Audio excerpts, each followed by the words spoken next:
Good morning sa inyong lahat. Ayan, ganda ng umaga ngayon. Daming bunga ng guys, star apple. Oh.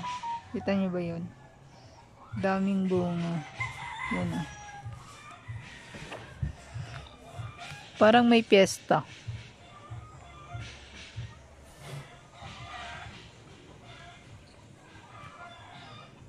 Ang tahimik. Ang ganda ng dagat guys. So, update lang tayo.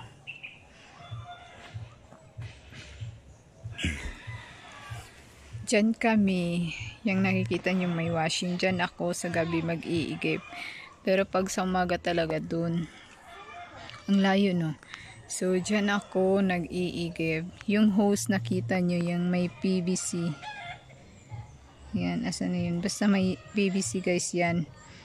Ay yung ginagamit ko papunta doon sa baba kasi ang tubig hindi kaya pag sa gabi. Sa gabi, dyan ako mag-iigib. Malakas ang tubig. So ngayon walang tubig kasi araw, daming gumagamit and then di kaya yung low, yung pressure ng tubig pag sa umaga.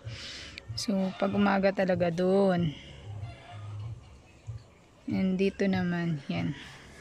Ang aming kapaligiran, yung manok namin. You know, wala na yung dahon, yung puno, walang dahon na. Sana di na siya maano. Kasi kapagod araw-araw nagwawalis. You know, medyo wala ng dahon. Dun sa kabila, wala na. Konti na lang. So, yan ang nahuhulog. Yan ang lagi kong winawalis. Bukid life, simple life.